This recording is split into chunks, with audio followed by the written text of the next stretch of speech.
ફક્ત 21 દિવસ આ પ્રયોગ કરી જુઓ.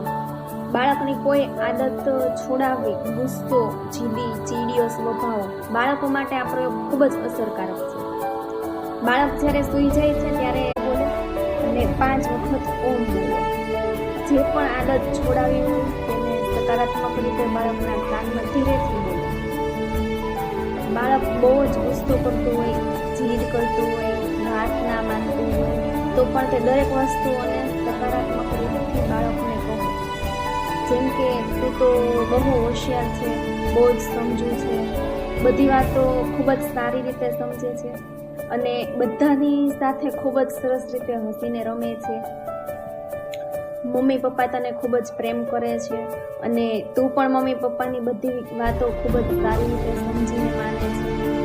બાળક જ્યારે સૂઈ જાય ત્યારે ખૂબ જ પ્રેમથી આ રીતે 21